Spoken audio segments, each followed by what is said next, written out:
All right, well, good afternoon, everyone. It's just after 12, so we'll go ahead and get started. I want to welcome you all to the Museum of Albemarle for today's History for Lunch program. We'll start off with just a couple quick housekeeping notes.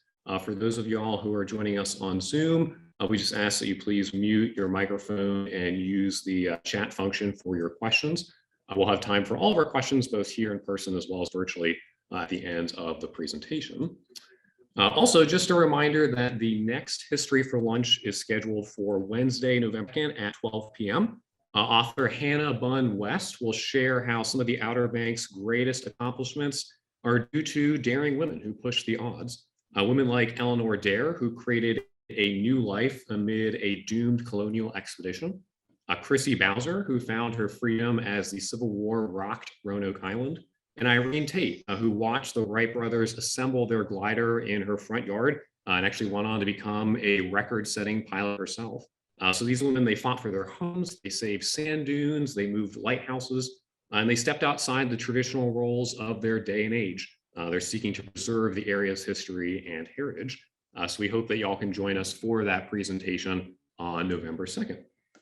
Now, today we welcome author and historian Michael C. Hardy. Mr. Hardy will provide accurate information through his book on epithets and other tales from the Outer Banks, the mountains, and places in between. Mr. Hardy will tell North Carolina's history by exploring the many sites, monuments, museums, and public spaces that shape our state. And his new book, History Lover's Guide to North Carolina, can be purchased in the museum gift shop. We will have a book signing after the program out in the hallway, so y'all can stick around for that as well. So please join me in welcoming Mr. Hardy. Thank you.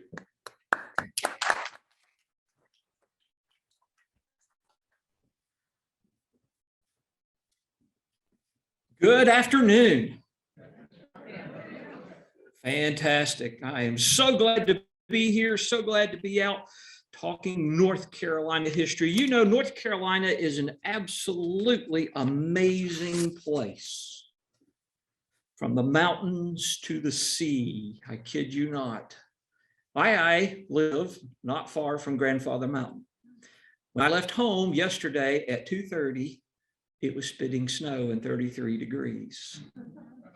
So I come down here to get warm. I've been disappointed so far, disappointed. But North Carolina is an amazing place, and we have some amazing history, and it has been my, over the past 27 or so years, to travel from one end of the state to another end of the state, exploring that history and researching it and writing about it and telling other people about different aspects of history and different opportunities. You know, I had this crazy idea when we were all in lockdown with COVID. I wanted to know how many museums and historic sites there were in North Carolina. Anybody want to take? I wanted to know that. And so where do you go when you want to go? And so that. And the first thing popped up is something in the research we can't really. Wikipedia had this historic sites, and so we didn't. And I went through and I counted. Do you know how many museums and historic sites there are in North Carolina, according to Wikipedia? 500. And so what do you do next? How many have I been? That was my next question. It's 2020 and there's not a whole lot going on. So I sat down the yellow highlighter and I started going through that list. A pleasure and an opportunity to explore history one side of the other side of the state. And when I got through all in North, I had been on one hand, that's a lot of museums in North Carolina, and I have spoke at museums, at various historic sites over the years. On the board of them, went with my just to number, I think now up to, but that's still not 1/5 museums and historic sites in North Carolina. So I still have a lot of work to do. There are also over 1,000 historics in North Carolina list. There, and I'm up here and I'm supposed to stay in the spot, but I want to propose a question. What are some of the stories that everyone knows about North Carolina? Lost Colony, Wright brothers, pirates. Oh yes, it's amazing how we don't know about pirates. It's amazing how little, that we don't know about pirates and how much we talk about them. Cherokee, yeah.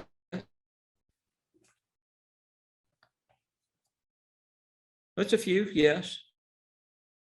Eddie Griffith, yes.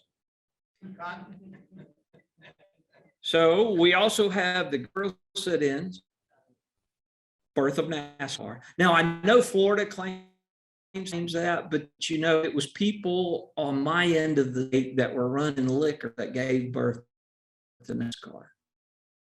Where we have Michael Jordan, he was North Carolina, birthplace of Pepsi, down, it's called Bradstreet in New Bern. We've got Krispy Kreme donuts. Winston. So that's just some of the stories that people may know or may not know about Carolina. And it's amazing as I've traveled across the state, this book came out at the end of May. It's amazing as I've traveled across the state, how many different answers I get. Now, colony are usually in everybody's list. I spoke at, they wanted to talk about the Overmountain and the highest peak east of the Mississippi River, things that were to their backyard, front yard. Let's talk about a few more stories today that may be a lesser. Some of them you may be familiar with. This is kind of wide talk. It's not your east or the west, but well, let's talk about a few of them. Let's start with two airfields, one in Raleigh and one in Greensboro. Most early fields in North Carolina were some farmer's field. The paper would run an ad and say we're having an air show. Some pilots would fly into a farmer's field and people would pay a quarter and they would go look at the airplanes, and a few people might pay a few dollars more to be taken up in an airplane. That's early air shows, about 1920. And celebrities would show up at these events. When the Raleigh Municipal Airport located in 1929 as Curtis Field, Eddie Rickenbacker was there. Do y'all know who Eddie Rickenbacker was? World War I flying ace. He was there. Charles Lindbergh was there. In his plane, the Spirit of St. Louis. Amelia Earhart showed up 2 years later to dedicate a new plane in 1931. Almost nothing remains of this field today. Technically, nothing does remain. But if you get on the Google and type in Raleigh Municipal Airport, a friend of mine went out there to where this airport was. It's sitting in between some subdivisions, and found this open piece of ground and actually found in the grass pieces of the runway. This historic site in North Carolina. There is no historical marker to designate the Raleigh Municipal Airport or Curtis Field. Greensboro's Lindy Field opened in 1927 with passenger service beginning in July. On May 1st, 1928, an airplane landed with airmen.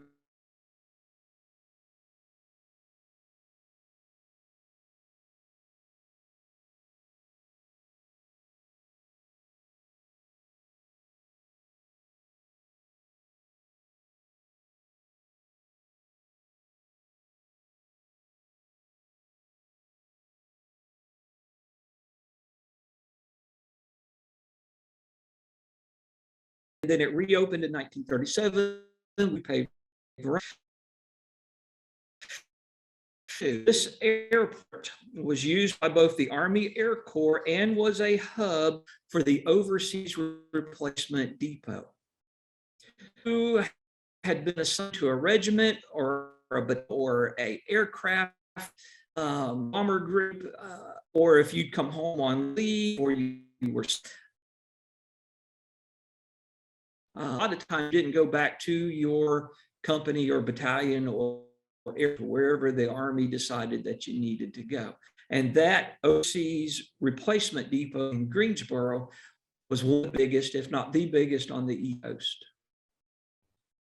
Air Corps continued to expand and today is known as Piedmont Triangle Airport. They do have a North Carolina historical marker there. Sticking with fast aircraft and history in North Carolina, and we don't have a history of here. A book, tons of books about the brothers, and there's books at aircraft service first here in North Carolina, but there's none of that. So, has anyone ever heard of Roderick? Anyone ever heard of Roderick?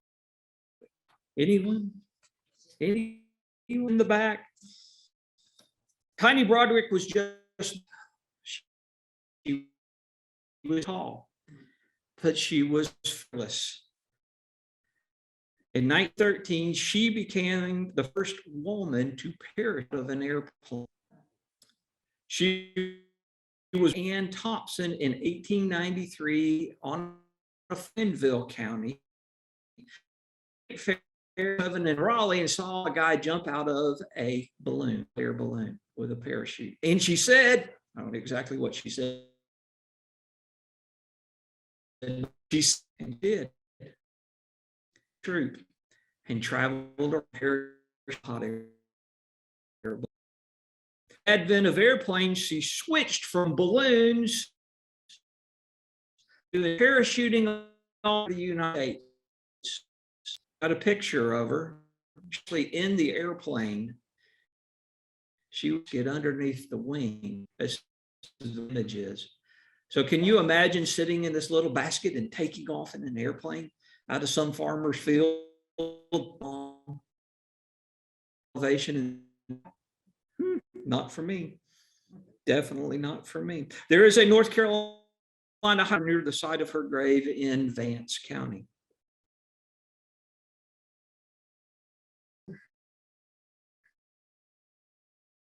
Ever step in front of a camera? Ava Gardner, born in Grabtown near Smithfield, Carolina, in Newport in Wilson County near Rockford. She was in New York City, and her picture to some agents and moving to New York City, had an interview with MGM Scout, and then 1941 moved to, for the 40 years, of films, alongside some of the leading men of the, including Gregory Peck and Clark Gable and Bogart and Errol Flynn and Robert Taylor and Burt Lancaster and Charlton Heston. That was the golden award in 1953. Lost to Audrey Hepburn. Another, she won various awards later in life in England and Spain. She finally passed away in January 1990. That's not that long ago. She's buried in Sunset in Smith. 1996, the Gardner Museum in Smithfield was incorporated. If you've never been, we encourage you. They have dresses and movie and books that she owned. Fantastic little museum. I would encourage you to go and visit. Of Elizabeth, born in Virginia, circa 1820. She lived for a number of years in Orange, she was a mistress and she was a slave. She eventually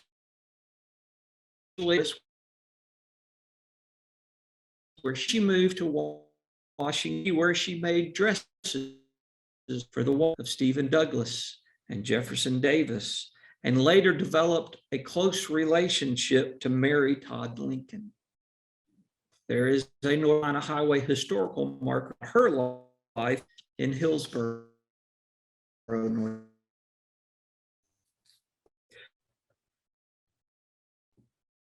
Do y'all still like to pick up rock?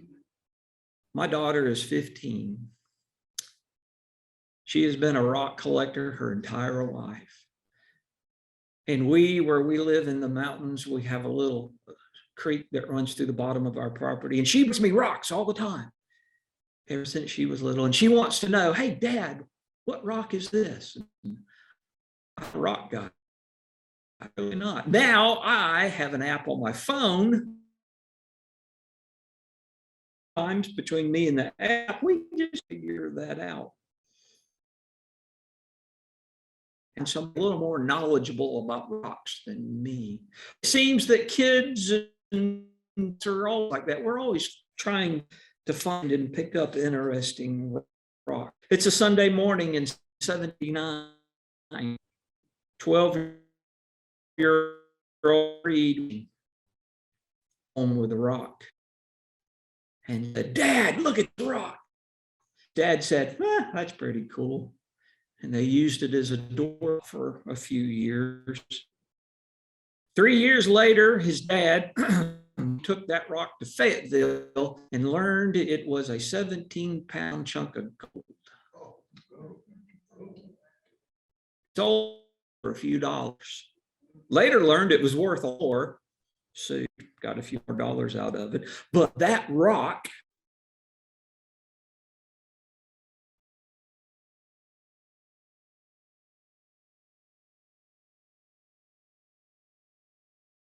and it went till 1820 rush in North Georgia.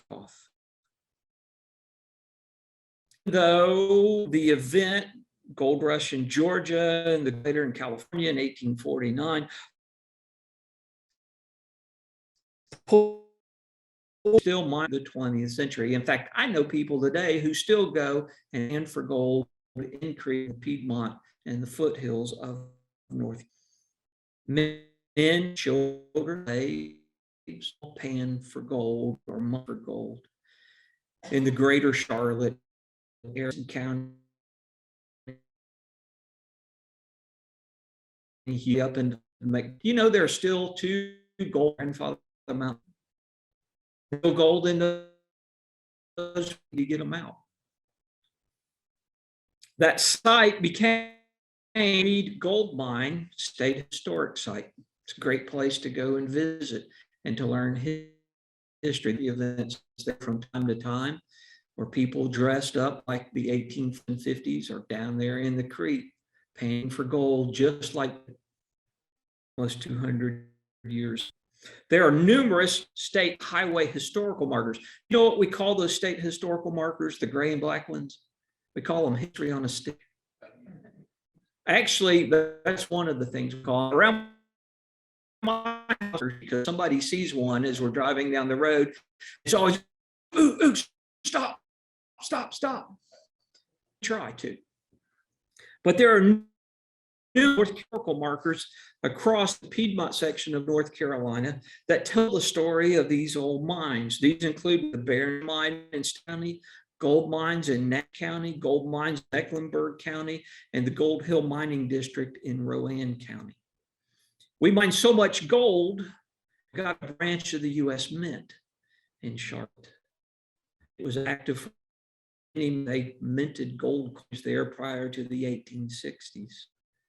It is now, it's not in its original location, but it is now the Mint Museum of Art in Charlotte.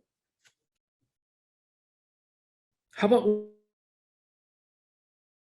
County? Not where we are right now.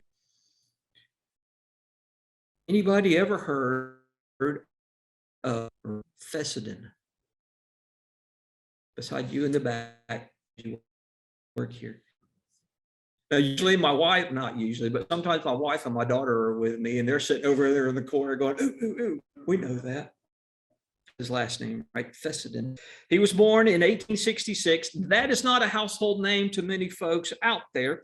He was born in Canada, and he spent several months between 1902 and 1903 on Roanoke Island working for the United States Weather Bureau. His job was to transmit weather via coastal stations instead of the telegraph.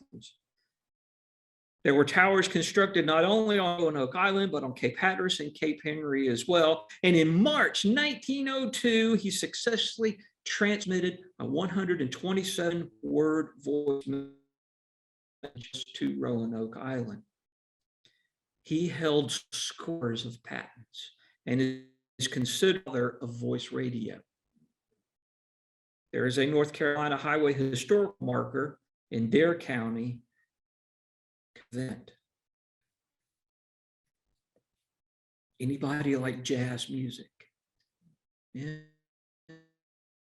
John Coltrane, considered the greatest jazz saxophonist in the world. He was born in 1906 in Hamlet, North Carolina. He grew up in High Point. In 1943, moved to Philadelphia and then New York City, where he continued to study music. He played with the likes of Dizzy Gillespie, the punk, and Miles Davis and Early Bostic. During his, he was inducted into the Jazz Hall of Fame, and then after he died, he was on 2 Grammys and inducted into the North Carolina Music Hall of Fame. There's a statue to Coltrane at the High Point City Hall and the High Point Music display on his life. He is buried in New York. I know on the west side, we're going to go back over here to the in Fortshire. I go down there about 1 year, and I'm a part of their summer series, Beat the Heat series. We were down there one time, and we were sitting at the park below the fort, and I saw these white things out in the water late in the day. So the next day, on the fort, I said, what are those things? They told me that they were buoys marking the site off the coast of North Carolina. During the Civil War year, one of the policies of the federal government was to close all of the southern ports, keep cotton from going, munitions of war and supplies and foods and medicines from coming in. A plan orchestrated Winfield Scott. It's really the plan one. It's called. It took time to get it. Eventually, every port is blockaded. Now, the blockade, a lot of folks argue, was not effective, but when the Federal Navy kept the fort, that was effective. There were numerous shallow draft blockade runners that ran into these ports from the Gulf all the way up here into. The government would buy supplies and would ship those supplies on a larger vessel to the Bahamas or in the Bahamas, and they would load them onto these shallow draft, which would then run the block. The North used that too, strangely enough. The farmer would sell his wheat to a broker who would put it on a train, take the coast, who would put it on a ship, and that ship would go to the Confederate government. And everything about that.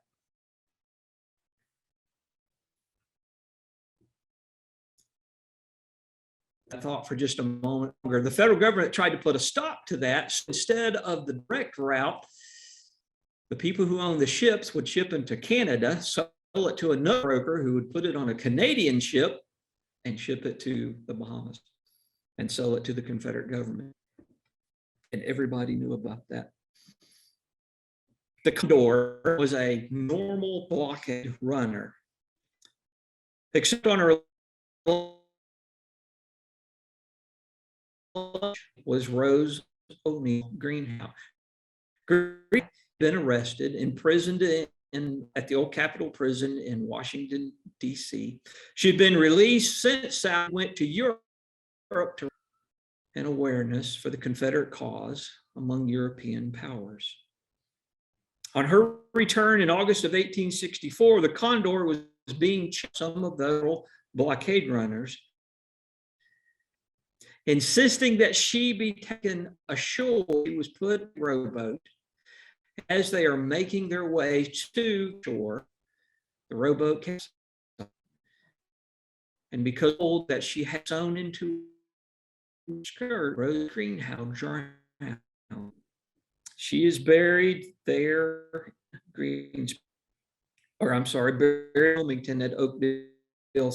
And there are at times markers of the Condor there, the coast off of Fort Fisher. Of course, the history of the Civil War in North Carolina is very vast. There are many stories you could tell about the battle, people, contributions that the citizens made. That's my first love when it comes to history, that time period. Life knows that. We'll skip the rest of that. We can talk more about that later. Staying on the coast, back up to Dare County, during both of the World Wars, and this is a story because of where you live, you may be more familiar with than folks I spoke to in McDowell County a month ago. Both of the World Wars found the coast of Carolina very rich target operating vessels. In May 1918, the U-15 arrived off the Outer Banks, attacking supplies and laying mines.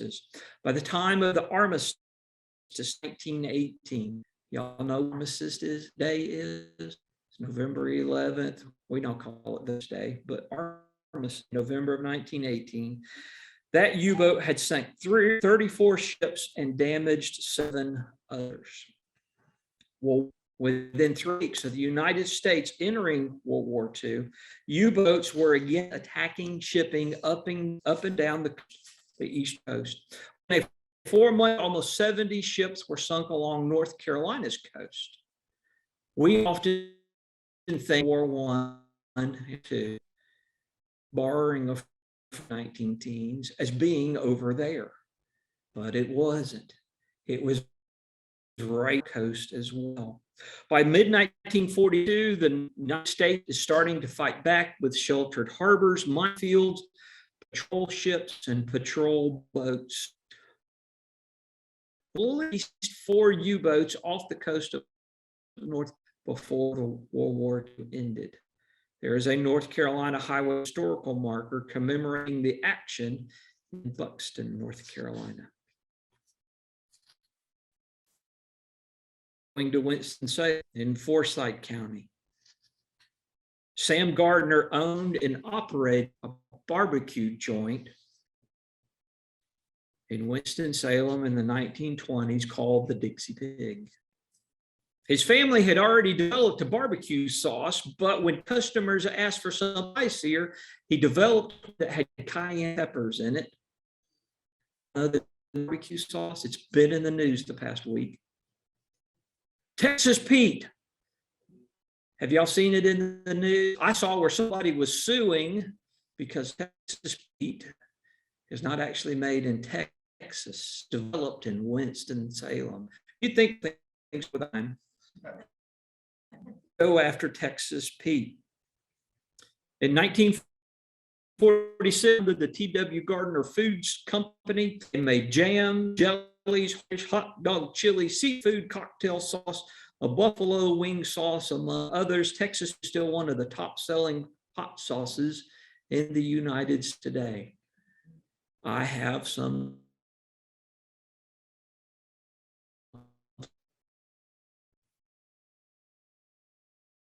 At one time, North Carolina was pretty much textile king.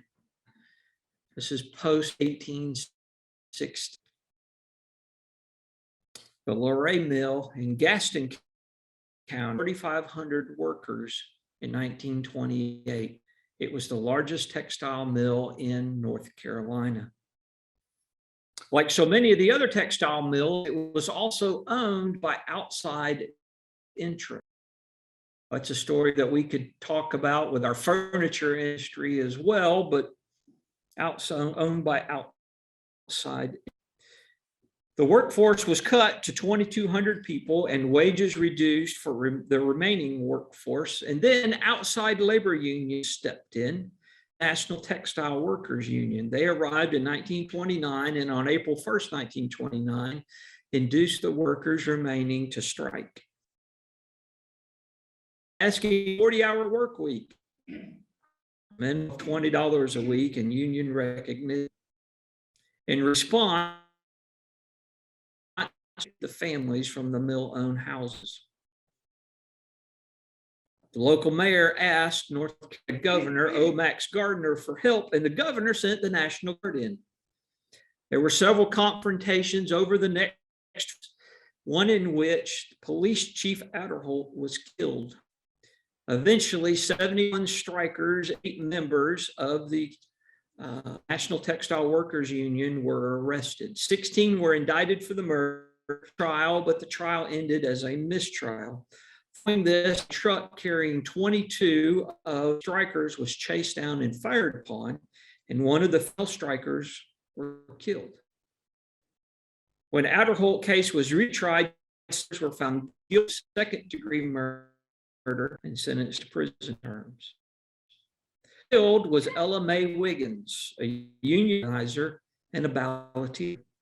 She wrote a song in Mill Mother's Lament that was later recorded by Pete Seeger. The action of the strikers soon collapsed. However, partially due to Wiggins' death, the mill owners adjusted their hours and provided better working conditions. There is a North Carolina Highway historical record in Gastonia about the event. This is not the only mill strike in North Carolina that led to violence. There are other ones as well, but we don't often think of that as part of our history. That's something you think about in West Virginia or Kentucky with the coal mines.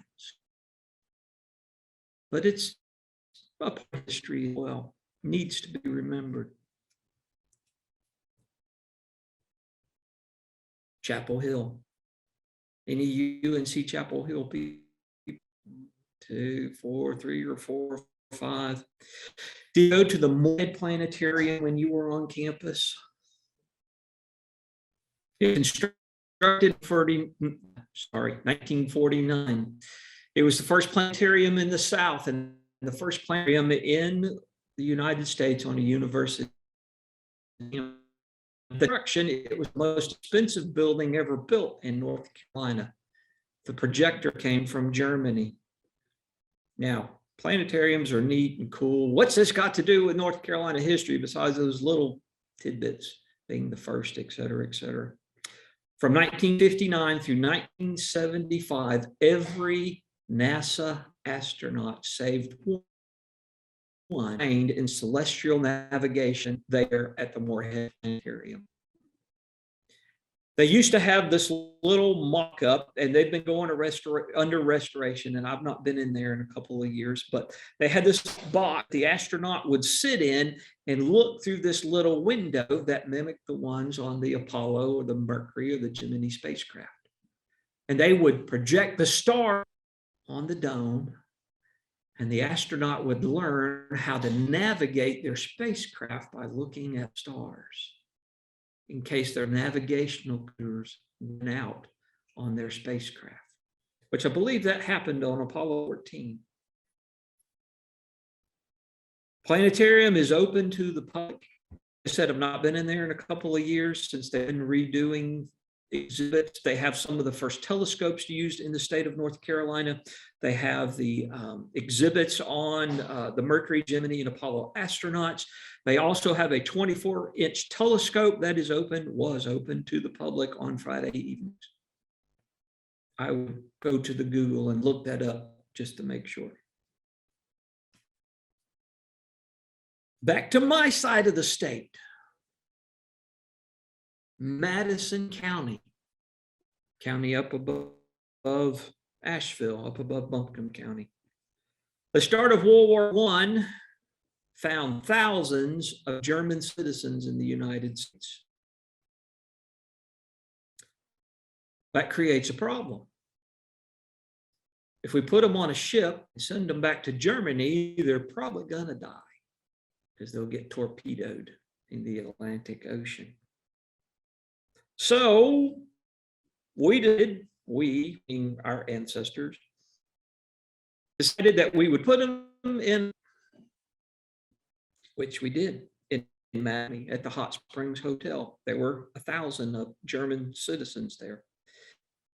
The internees additional, including a chapel and shops and even a carousel. They were eventually, after almost a year, transferred to Georgia and eventually allowed the ones that wanted to go back to Germany. Nothing remains to camp, but there is a North Carolina Highway Historical Mark in Hot Springs. If you go right down the road, another story, to Asheville, to Riverside Cemetery, there are the graves of 18 German sailors. They were captured, placed in a hospital in Asheville, more than just 18, but 18 of them perished, and they are all buried on a plot. Riverside Cemetery. Greater Wilmington area. You know, in my life, and I bounce all over the place, giving talks and doing research, which is what I'm doing this week. So how my talk is set up as well, the state. Greater Wilmington. During World War II, the population of Wilmington grew from 34,000 to 100 people by 1943. The North Carolina Shipbuilding Company and produced 243 carpenter ships during World War II. The very first ship that they launched, Liberty ship that they launched, was named the Zealand B. Vance. There were squadrons of P-39s, B-17s, and B-24 stationed at Blumenthal Field there near the Wilmington International, what is now the Wilmington International Airport. And they routinely made patrols up and down, looking U-boats, having crew members of ships that had been torpedoed. There are actually 2 British cemeteries on our Outer Banks. Here on the East Coast, 4 British sailors who lost their lives during World War II. Pilots, a lot of them women, frequently took off towing targets for the anti-aircraft training facility at Camp Davis. Now, can you imagine your job is to get in an airplane and we're going to attach a target to it, and these young men, 19, 20, 21 years old, are going to be shooting their anti-aircraft guns at the target right behind your airplane. Doesn't that sound great? A great way to spend the day at the beach? But they did.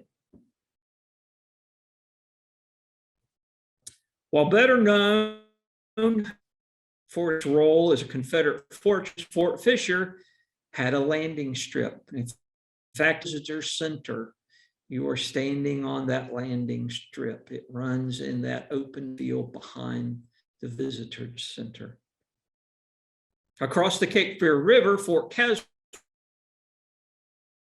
working base as a communication center, as a depot. And then one of those mysteries regarding North Beach was the ethanol corporation.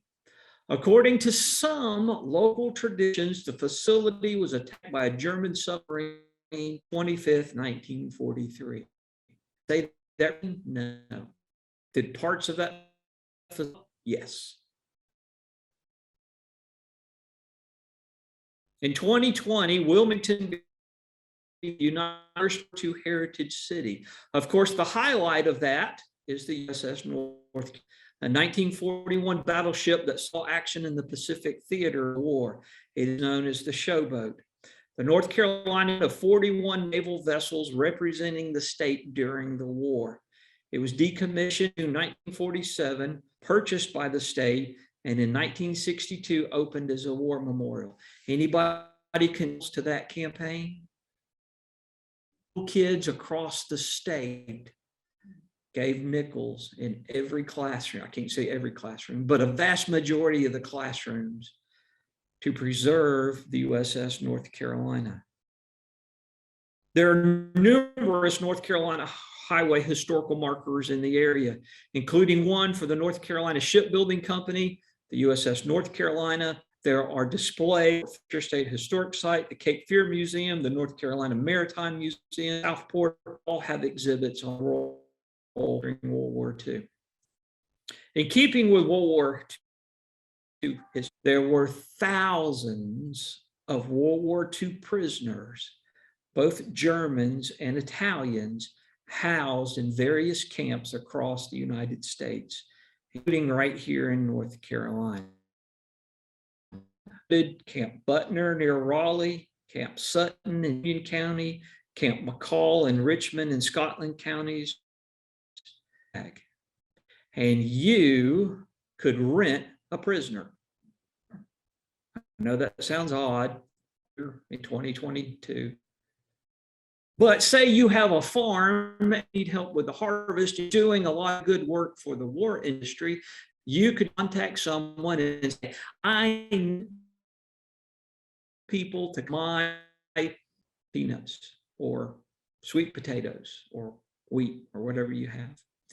And you could rent 10 Italian prisoners. And they would bring them out, they would work on your farm. A little piece of North Carolina that we don't talk about. The Italian prisoners and the German prisoners, regular German army prisoners from the Wehrmacht SS prisoners at Fort Butner, Camp Butner, I believe, but they didn't let them be rented out very often. So my question to you for our remaining time, 15 minutes or so, what's so important about your history right here in this little piece of northeastern North Carolina? If somebody were to come to you, and I assume you have some type of interest because y'all are today at lunchtime, a cold Wednesday.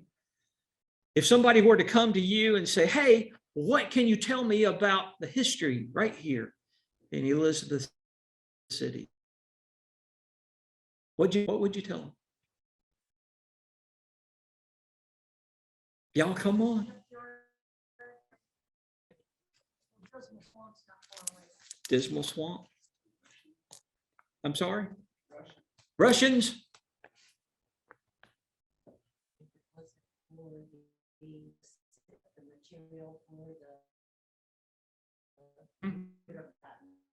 Mm-hmm. Blunt base. Yep. There, I saw a marker about him on my way in this morning on whatever road I was on. It's amazing with GPS how little we pay attention to where we are anymore. I mean, I just bump along and somebody's voice just magically appears through my car radio and tells me where to go. Turn next. Occasionally I listen to it. Our history is all around us. Fascinating things, sometimes on things. It is up to us, every one of us in this room, to make sure that that story gets told in any means possible, whether it be physically telling people who come over and visit, people you meet at the grocery store. I have, where I live, a hard time going to the grocery store or the post office because everybody wants to talk history. But it's your job. I'm not an expert on Elizabeth City. I had to look up what county I was in a few minutes ago. to make sure that story told to future generations, whether it be in a book or at the post office or using a blog or fantastic museum exhibits. If you get people come visit, this is the number one bring them to your house. Out there telling that story, it's not going to get told. Thank y'all very much.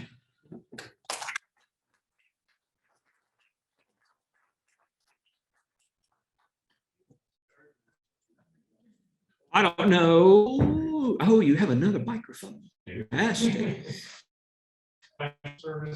Y'all got any questions or comments or?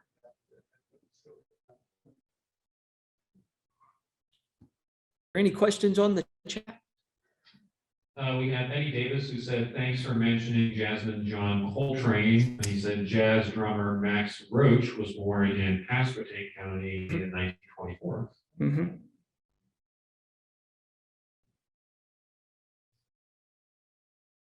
North Carolina also, did you know that? Yes, there's a historical marker about it. It's in, there's my commercial. Y'all have to get a copy of the book. I didn't realize until this Museum of History that this part of Carolina was not strong in favor of secession, and there was a good split between wanted to see. Would be a good place to read about this part of North Carolina and the Civil War. Well, there are several good books. North Carolina, the War is by John Barrett. That book was published, I think it was 1960. There are a couple of books that deal with this era, and I list of those books. There's a book on Washington County. There's a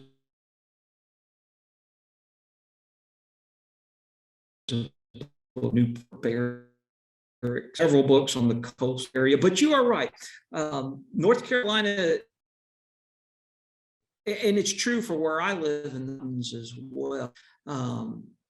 But we often include a third group of people. We have a lot of pro-Confederate people in the western part of the state. We have some pro-Union people, but we have a lot of we have here too. People one or another just want to be left alone. So they're not interested in the U.S. government or the Confederate government. They just want to be left alone. But you have United States who come from this area, former slaves that joined the United States Colored Troop Regiments from this area. There's a book on those folks as well, those men. I'll just have to get you a list of different titles. Sure. Other thoughts? Up here on Pearl Street wouldn't be Lassiter. It was the billiards pool. Yes. 9-ball champ. Yes. You know, we have a whole history, you know, from those drivers to basketball stars, Major League Baseball players. I mean, the list goes on and on and on. Did remarkable things. Lots of folks in that category. Any other thoughts or questions from the chat?